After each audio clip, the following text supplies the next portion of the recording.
The slap shot is really a collision between a puck, which is very small, and a player which is rotating. That motion is done in a very special way. There's a trick to it. Slow motion will help us see it. You wind up as far as you can, so as to gain as much momentum, as much speed as you can on the way down. Players will typically do almost like a 180-degree rotation or even a bit more. Then you swing down as fast as you can. So the faster he is, the more energy he will have, and the faster the slap shot will be. Now here comes the trick. Don't just slap the puck. When you have a small object at rest, zero velocity, being hit by a heavier object oncoming to it, there's a speed limit which is twice the velocity of the heavy object. Now, 100 miles per hour slap shot would be very difficult to achieve on a direct hit because your blade would have to go at least 50 miles per hour, and the spin would be enormous. So what happens in a real slap shot is that it will hit the ice before the puck to about maybe a foot. What it does is it coils or bends the shaft of the stick and accumulates energy into the stick. Yeah, it just happens. I don't really think about it. It's maybe 5 inches, 3 inches. You definitely want to hit the ice first to get that whip of the stick. The third and final stage is when that flexure of the stick transfers its energy to the puck. Let me see when he's coming down. Okay, whoop, right there. So the blade will come, touch the puck, and then push on it, sweep, and transfer the energy and give the speed to the puck. People talk a lot about the flex of the stick, the stiffness of the shaft. You hear a lot, oh, I want to shoot fast, so I need a strong, stiff stick. Stiffer stick will give you more velocity. However, it simply means that you have a stronger player using that stick. Because if you can't bend that stick properly, you're not going to get the full velocity out of that. Cool. And typically, the middle of the shaft will have to bend by 10 to 15 centimeters. Good transfer of energy.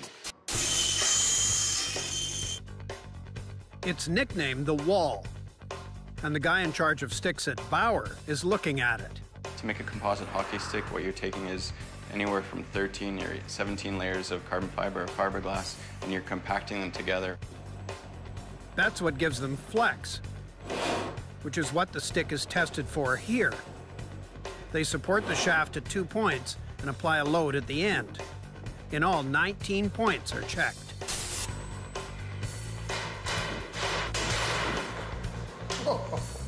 And there's this, the robot. 1,000 newtons of force equals 120 kilometers an hour. And a 400-gram stick bends 10 centimeters. Oh, look at this. This thing bends like a branch. That's amazing. Okay, let me try this one. This is a very tall stick. Okay. I can bend it, but just barely. It's an incredible difference. Tell me about these two sticks. Well, this stick right here is a special stick we made for Hal Gill, a very tall player. It's a 122 flex stick, so it's a very, very stiff stick.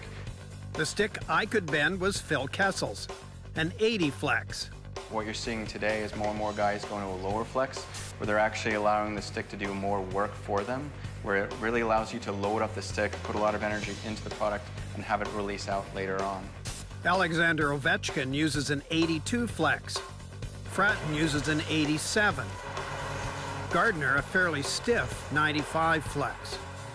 You know, make sure your stick is the right flex. I think some people, when they grow up, they have little kids aren't strong enough to use, stiffer sticks.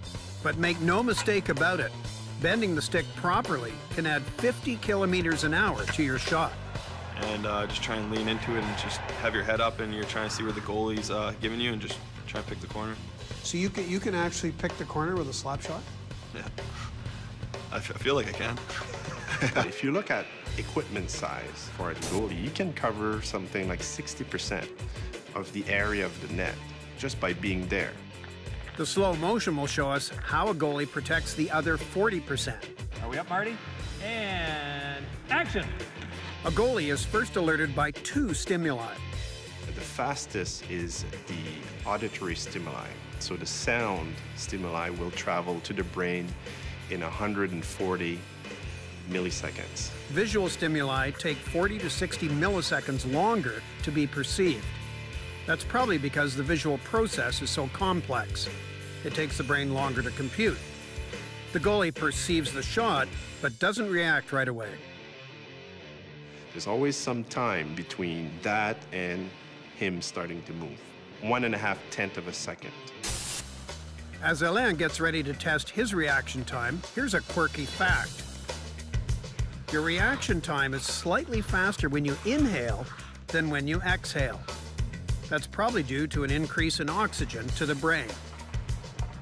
The basic reflex, that is, if you hear a loud noise and you jump, that time lapse is something that we're born with. And it varies a little bit from individual to individual, but it's not something you can improve. At first, the guys take it easy. That is good. Alain made a lot of stops. But then they speed it up, and his reflexes are overwhelmed. Too much exhaling. But at the time you try to move your glove, That's good. it's behind you. So what happens once the goalie perceives the shot and starts to move? Action! Many adopt a stance called the butterfly. Cut! So the butterfly style is where you put your pads horizontally and you cover the whole bottom of the net. The butterfly style is the result of the fact that legs will move slower and respond slower than the hands. Roughly speaking, you're looking at 2/10 of a second for the hand and double that for the leg. It leaves the upstairs vulnerable, but the gloves and the blocker are faster, so he's hoping that that's going to compensate. However, sometimes not even the butterfly can stop a 90-mile-an-hour slap shot. From the blue line, it will reach the net in less than half a second. Now remember that the goalie takes at least 2/10 of a second just to react. Half of the distance is already covered by the puck by that time. The blue line is 60 feet away. So what happens from 30 feet? Within that dead zone, if a goalie receives a full velocity slap shot, he simply doesn't have enough time to react. And that is simply due to the fact that there's a human limit to reaction times. Slap shot or wrist shot? What would you rather face? A quick wrist shot that's maybe not as quick, but the release is really quick, and it's tough to read where he's going to place the puck. You can see why he says that. So what does go into a great wrist shot? I went to a lab in Montreal to find out. 8.9 centimeters. The Ice Hockey Research Group 8.3 centimeters. at McGill University 10 centimeters as well. uses these measurements 7.4 centimeters. and 48 markers all over the body We'll get this on you here. to get their heads around the wrist shot. 8 cameras around the room send out infrared light. The light strikes the markers and bounces back to the cameras. They each capture 240 images a second. They're sent to a computer, which turns them into a 3D animation. Step over here and put the speeds on. They use a polyethylene sheet as a stand-in for ice. 25 players laced up for the study. Some played varsity hockey, some were nowhere near it. In this case, we did the studies like about 4 meters away from the net. And if you looked at the targets we had, it gave you about an error of plus or minus 1 degree. So, I mean, it's a really small target. If you put your thumb out, like that's your error that you have. Players took 20 shots at each target. The question is, how did you manipulate the stick and the puck to achieve getting to that target?